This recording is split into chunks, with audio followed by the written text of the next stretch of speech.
The government once again showing us they don't know how numbers work. Their math was proven wrong yet again. But don't worry, Mark Carney's smugness doesn't end there. And this time it backfired on him and he was laughed at in the House after trying to show he was better than somebody else. When he was caught under fire because of conflict of interest accusations again, he was not able to handle himself well. Speaking of, Doug Ford also caught in a pretty tough spot. We are going to get into that. I thought it was funny. Danielle Smith put in an awkward position on some international media. And we have some updates from yesterday's stories and some other things that we need to get into, some trends that are concerning, and I think will have a large impact over the next 6 months, and we need to be prepared for that. Let's call it out now. So let's get into it. First things first, we have some back-to-back stories from the government yet again showing us they have no intention of helping Canadians or understanding how numbers work. Let's get into it. President Trump and I agreed to pursue negotiations towards a deal within the coming 30 days. We'll continue these negotiations, of course, in good faith. In parallel, we must reinforce our strength at home and safeguard Canadian workers and businesses from the unjust U.S. tariffs that exist at present. We saw how well he stood up against Trump at the G7. He was definitely a big dog in him there. And that's why we're announcing that Canada will be introducing a series of countermeasures to protect Canadian steel and aluminum workers and producers. And there's several, and I'm going to list them. First, Canada will adjust its existing counter tariffs on U.S. steel and aluminum products on the 21st of July. At the end of that 30-day period, in other words, we're going to adjust them to levels consistent with the progress that's made at that point on the broader trading arrangements with the United States. AKA, they're going to increase prices for Canadians to try and discourage them from buying American steel. Sure, I don't have a problem with wanting to support American businesses, but once again, I do not think counter-tariffing the U.S. makes any sense. We should just be doing everything we can to get a deal. And we'll see what Dominic LeBlanc, his progress on the deal is shortly. Secondly, we will implement reciprocal procurement rules, ensuring that only Canadian producers and producers from trading partners that provide Canada with tariff-free reciprocal access through trade agreements can compete for federal government procurement of steel and aluminum. Okay, so more regulations sounds good. Let's get into the second part of the announcement, which I thought was actually the bigger deal. Framework for automobiles to favor the use of Canadian steel and aluminum in Canadian-made products.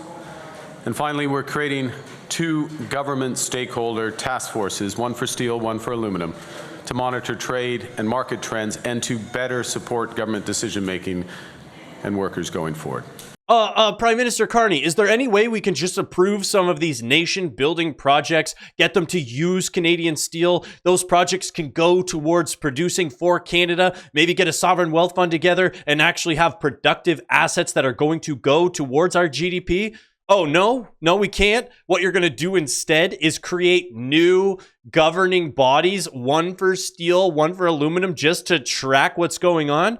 Oh, McKinsey's going to take over. It's only going to cost taxpayers $10 million per industry, and they promise that they won't go over 300% of the budget. Oh, so it's only going to cost us $30 million per industry for each one of those consultancy firms and their fees. Oh, that's pretty good. I'm sure that won't get out of hand. But let's see what Minister LeBlanc has to say about his negotiations with the U.S. so far. Of mine, but Mr. LeBlanc. Monsieur LeBlanc. So, thank you, Prime Minister. I'm having ongoing conversations with Secretary Lutnick. Ambassador Hillman and I met following the Prime Minister and the President's meeting in Kananaskis with Ambassador Greer and officials who were with the President in Kananaskis. We've agreed to have another meeting tomorrow. So I'm following up, as the Prime Minister said, conscious of the deadline that he and President Trump fixed. The fact that there's now a deadline set by the 2 leaders, I think, has focused the conversation. So I'm optimistic over the next 3.5 weeks that we can make some progress. and I'll be reporting to the Prime Minister as that progress unfolds. So basically, he's announcing that they're going to announce more meetings, even though they've been meeting for months. This has been going on forever. They just had the G7 summit, which was a direct opportunity for them to meet exclusively on trade negotiations. And the best update he can give is that he's optimistic about forward progress, not an actual deal getting done. This level of bureaucracy is going to continue to leave us with issues like this. And I want to continue talking about the food professor and his continued campaign to take on Bill C-202. I called it CO2 in another video, and I found that funny. Bill C-202, in a nutshell, 1% of the Canadian economy. Oh, wow, look, 99% of the economy obviously suffering. So the Bill C-202 is a continuation of Canada's controlled supply management. We are actively trying to get trade deals done with other nations. Let's even take the US out of the picture right now. Let's just say we're trying to get deals done with Europe and Asia and these other opportunities. Bill C-202 is throwing a wrench into all trade negotiation processes because it's basically creating more regulation, it's protecting our supply management system, and it's stifling any level of innovation because all of the current farmers and all of the producers here get to go, why would we want to change anything? We don't have any levels of competition. As the lack of innovation continues, it's going to hurt you as Canadians. And right now, because of supply management, we are getting a lot of our chicken shipped in from the US and Brazil. So all the liberals out there who seem to love this, what do you think about the environmental impact of us having to ship in chicken from Brazil just because of all of these extra regulations that we have to deal with in Canada? Right now, that doesn't make sense. And liberals, for some reason, on top of not understanding long-term impacts of these things, really struggle with getting the correct numbers across. Like, look at this article here. Have you liked the video yet? It helps get these videos in front of more people, helps grow the channels. Don't forget to sign up for Wealth Simple. Link is down below. You get $25. I get $25. Take another big bank, support the channel. Let's get back to it. Liberals bragged and bragged how Canadians were going to save $840 from their tax cut, but showing again, they don't know how numbers work. The average family to save $280 per year from the Liberal tax cut, and that is from the PBO, which is the Parliamentary Budget Officer. Can anybody think of any other announcements that the Liberal made around taxes and Canadians getting more money? Oh, maybe the carbon tax and how the economists lied to us for years on the actual impacts. The average Canadian family will save only $280 on their taxes next year from the Liberal government's planned income tax cut, the Parliamentary Budget Officer said in an analysis released on Wednesday. But some seniors and single Canadians are expected to save even less, prompting criticism from conservatives who argue the tax cut doesn't go far enough. Yes, obviously $280 is still better than zero, but not when you were promised $840 and not when Canadians are one of the most taxed nations in the world. The Liberal proposal would drop the tax rate to 14.5% from 15% on the first $57,375 of Canadians' taxable income this year and down to 14% next year. This promise was a pillar of the Liberal campaign during the spring federal election. Oh, would you look at that? The Liberals not living up to their campaign promises. What a surprise. At the time, Prime Minister Mark Carney's plan pitched an annual savings of $825 per dual income family. At the time, Prime Minister Mark Carney's plan pitched annual savings of up to $825 per dual income family. Finance Canada projected a maximum tax savings of $840 per couple. Wow, how exciting. But once it was broken down yet again, on a per person basis, the average tax filer is estimated to save $90 on their 2025 income taxes. And that's because the tax cut only comes halfway through the year. The PBO expects that the average will rise to $190 in savings next year. Oh, how awesome. $190 in savings. That's really going to help Canadians. I have a couple updates from last video that I want to cover because these are where the numbers are going to get important moving forward. I've seen a lot of titles like this. It looks like the insane immigration experiment is indeed over. Good. Well, it's only sort of over. Keep in mind, this population number here was 35 million in 2015.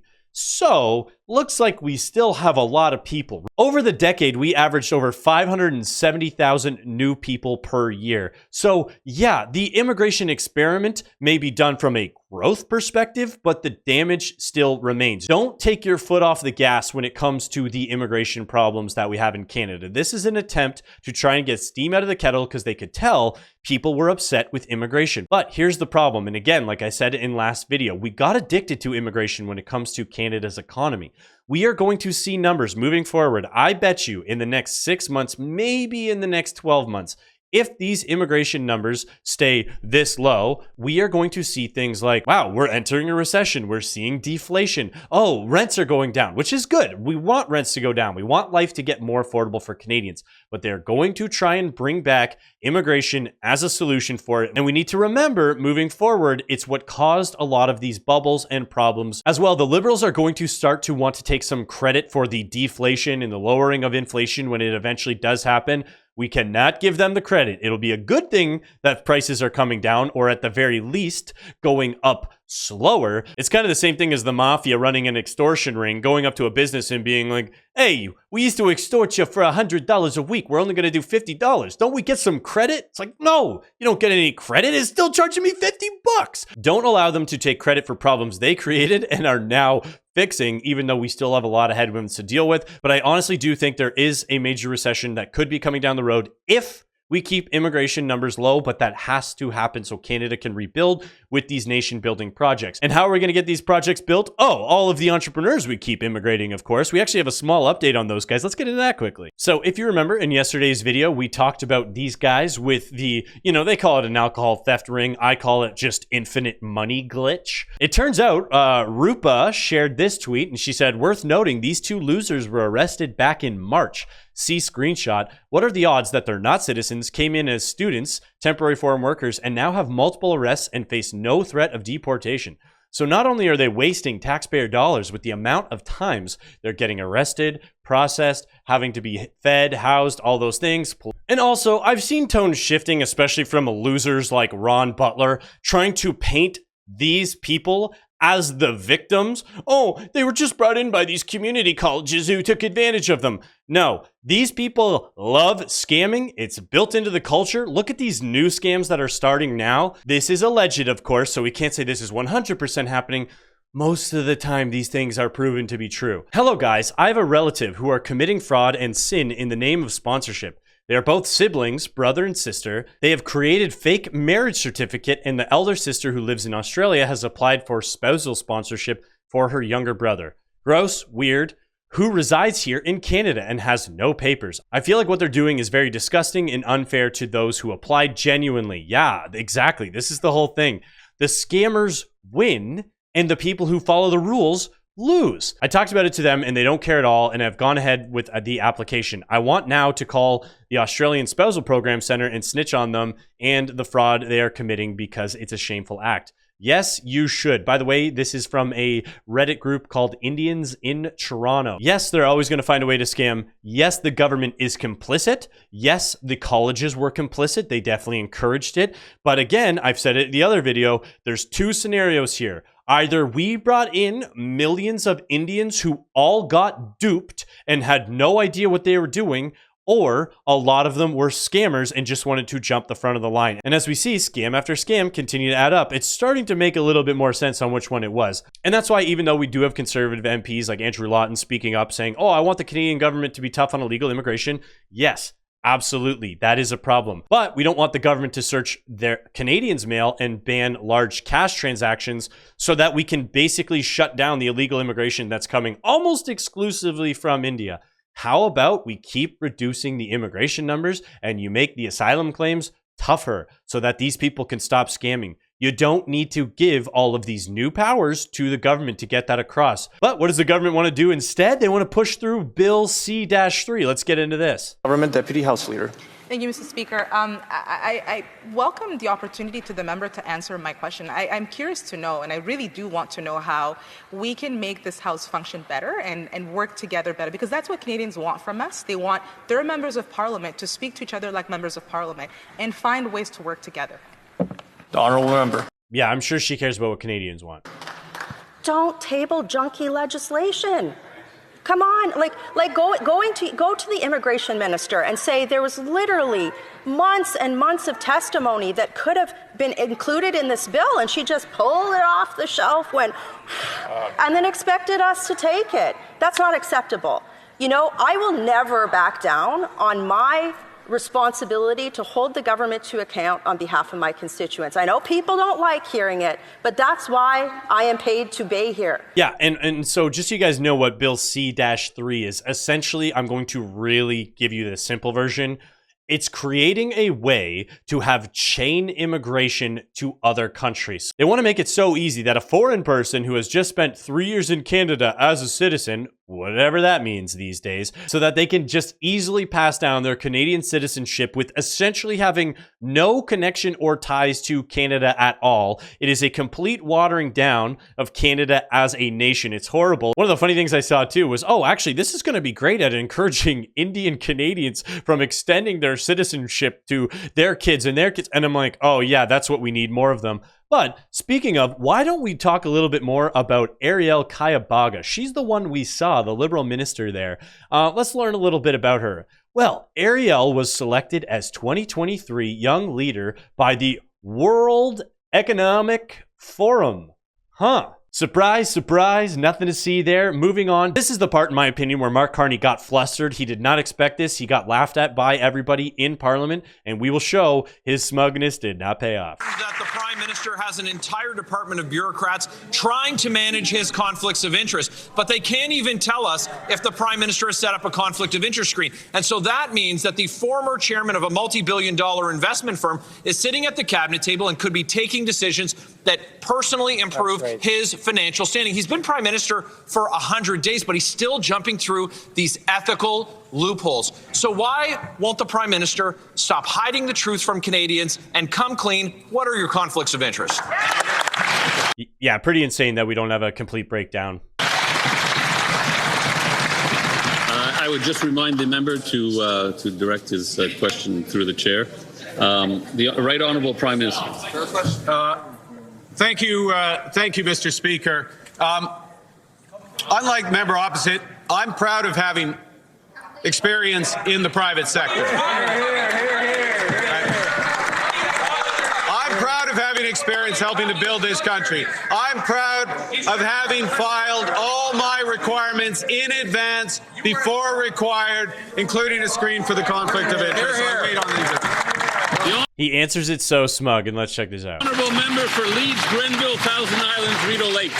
Well, unlike the Right Honourable Prime Minister, I'm proud to have served our country in the Canadian Armed Forces in uniform. Maybe you should do some friggin' homework. Do some homework.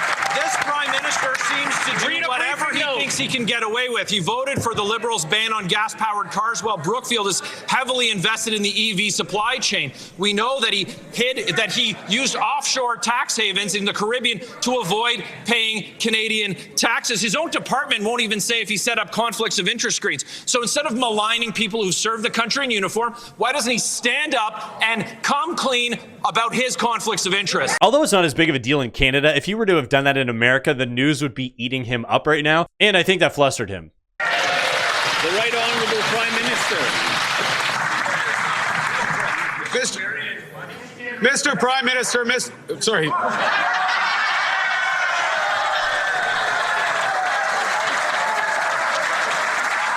You can tell he was flustered because he stood up, stutters, and then calls the speaker Mr. Prime Minister. And even Gurpreet right behind him is laughing there too. But let's get into what happened to Doug Ford, because I found this back-to-back clips very funny. Well, those comments from the Premier definitely add a layer of tension to this meeting that's upcoming with 40 First Nations chiefs. I spoke with one of them on her way into Queen's Park this morning. She called the comments appalling, and she says they will be addressed during today's sit-down. This meeting is all focused on Bill 5. It comes after weeks of public pushback from Indigenous groups, some of them. This is a bill that creates... Hey guys, how do we show them we're serious? Get the drums out! Special economic zones where the government can choose to exempt itself from some laws, all in the name of getting projects done and economic prosperity. The Premier has said that in this meeting today, he really wants to emphasize the way that Ontario wants to collaborate with First Nations on economic prosperity. Here's what he had to say yesterday. You can't just keep coming hat in hand all the time to the government. You got to be able to take care of yourselves. And when you literally have gold mines, nickel mines, every type of critical mineral that the world wants, and you're saying, no, I don't want to touch that. By the way, give me money. Not going to happen. That is such a funny clip of Doug, the liberal slug who stinks like a pug. And I knew right away when I saw those clips, I was like, he's going to be apologizing for that, even though I agree. And we're not going to get into, foreign aid and what's been going on, or how the Indigenous peoples of Canada have received more money from the Canadian government than any other country in the world has given their Indigenous peoples of Canada. Somehow they still don't have drinking water. That needs to be investigated, I would think. But don't worry, we'll see how it resolved. Type of language shows his ignorance for the history of Anishinaabe and First Peoples here. And it doesn't reflect well for moving towards a path of, economic growth for all of Ontario. And yeah, because the Indigenous people have always been big on the economic growth in all of Ontario. And this is what happened to Doug. So that was yesterday. This is right after the meeting. This is a perfect example of the how it started, how it's going meme. I want to say I feel we had a very productive meeting.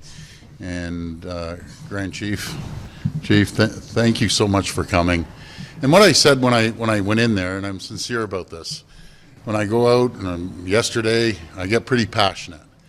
And I just want to say I sincerely apologize for my words, not only if it hurt all the chiefs in that room, but all First Nations.